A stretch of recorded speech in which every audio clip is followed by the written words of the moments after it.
I'm realizing it's been just about 1 year since I made a video showing our very simple, unflattering, but functional root cellar. And so a year later I thought it'd be nice to give a review of what seems to have worked for us, what the current state of affairs are, and what sort of things didn't work. I will say overall, been really pleased. Last year we had a tremendous number of potatoes. I'll link here to that first video so you can get a background of how this was all built. I won't go into that in this video, so if you want that background, check that out. But real simple with the pallets. This was loaded with potatoes last year. This year we had near total crop failure on potatoes, but we got enough that there are some crates nicely filled. We're saving seed, like actual true potato seed now, and so we're going to be starting them from actual seed. I think we'll get better crops that way. But last year the potatoes lasted beautifully in the root cellar. I believe it was until May we were eating potatoes out of here. This year we don't have that many, but where we lack in potatoes, we got really nice kohlrabi crop, tons and tons of garlic. And the thing that's new as of this year that I'm feeling is very promising is we're using these simple crates that I found on Craigslist and filling them with soil from the garden where certain crops are growing. And you can see, for example, here's 1, 2, 3 crates with leeks where we put some soil in, packed in the leeks, cut their tops off. Sasha made stock out of that, and then filled them back with soil. Here's one where there's some beautiful carrots from the garden, and they're basically planted back into the earth. And they really seem happy with this. So when it's time to make dinner, you can see here's one where Sasha wanted some beets, and so there's a little beet-shaped hole in the soil.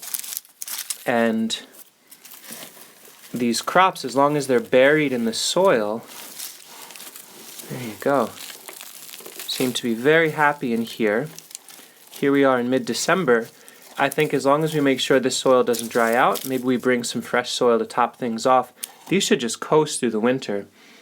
I bartered for some carrots from a farm, and we need to get them in soil because these are fine, but they're starting to get soft already. And I think that's what you get when they sit exposed to the air.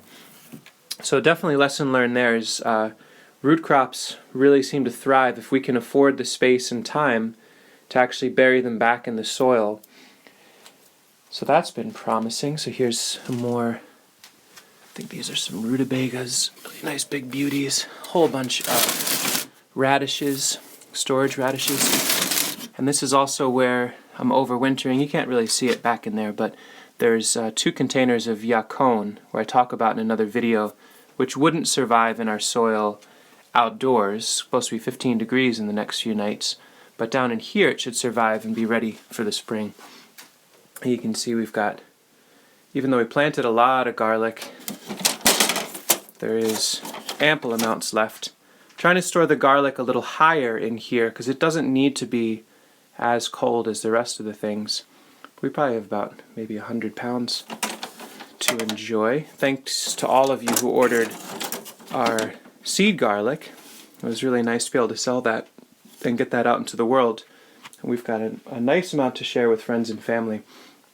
One thing I'll say I'm very, very pleased is how dependably and straightforward our system for having the cold air come in. It's about 25 degrees Fahrenheit outside right now, and if you could only imagine, I put my hand here and it just feels like ice cold refrigerator air just dumping in.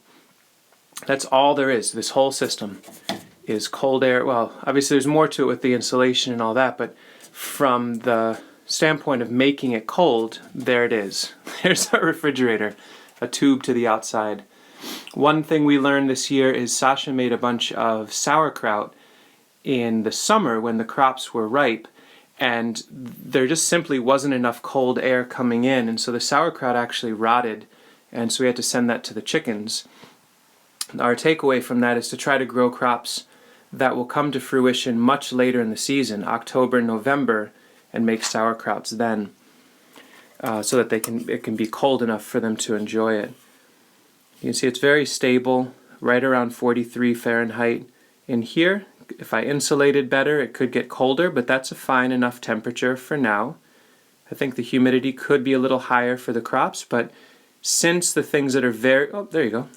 Since the crops that are most sensitive to drying out are buried in soil, which is very easy to locally add water where needed, that lower than ideal humidity is actually great.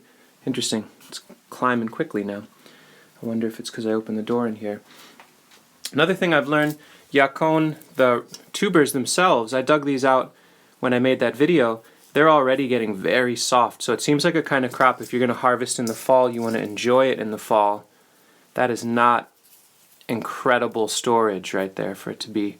Maybe I need to bury these. Whereas the oca, which I harvested in that video, are still super crisp. They look the exact same as when I took them out. So lots to learn there. I thought while I'm down here I'd share, well, you see some other ferments going on, hot peppers, some sauerkrauts in the fall. I would share on the outside of this. So again, I'm cleaning down here, but it's nothing spectacular. It's the reality of how our basement looks. But we've got lots and lots of vinegars forming from cider from last year, lots of dried herbs. And then something I'm very excited about, I talked in a couple videos about processing nuts, and I would guess now in our basement we have about 1,000 pounds of hickories and black walnuts, butternuts, Carpathian walnuts, all hanging. We're learning the hard lesson this year that mice have discovered this and they're really excited about it. I don't blame them, so we're finding hickories hidden here or there. It's a bummer to have to do it, but I'm setting mouse traps up. So these are hanging, so the only way they're going to get to them is to climb over and come down. So I'm going to start setting traps on all of these with peanut butter, and hopefully we can reduce the mouse population. It's a bummer that we can't cohabitate with them, but mouse poop does not, it just won't work. So they've got to go. But that's a nice pile of the nuts hanging in this room, and I'll show in the other room where the rest of them are.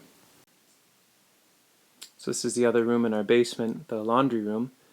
And you can see the insane amount of work that Sasha put into canning all these tomatoes and making salsas and jams and jellies. And we've got some honeys and maple syrups on the top shelf.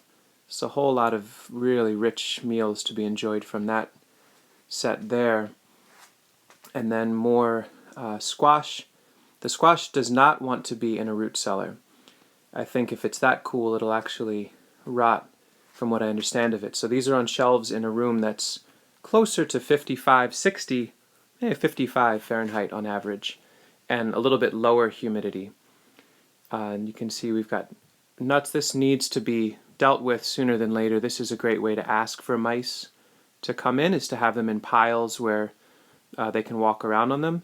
So the next round will be for me to make more poles that span the joists up in the ceiling and hang these sacks of nuts. All right, no giggling. And get them hanging so we can use these shelves for other things. So all in all, it's a challenging growing season. In some ways it was wet at times and cool, and then very hot and dry at times. But overall we got a lot of food, and this whole system that we're looking at stores our food completely passively. As long as we don't have absolutely catastrophically extreme weather, most of these things should survive the winter. The nut should last us 3 to 5 years.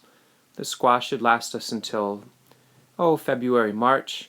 And the things we looked at in the root cellar should definitely get us to the next growing season. So a lot of food security. It's very comforting to have this sort of setup. So we've enjoyed it, and I encourage you to look into, if you've got a basement space, pardon the sweeping pan, but again, this is the northeast corner of our basement where we lost 12 by 8 feet of the space for me to frame this out with reclaimed and bartered insulation panels, very little carpentry skill, and that's basically a huge refrigerator for our winter needs. A lot of resiliency there, I feel. Thank you for watching, and hope you have a place to store food for the winter.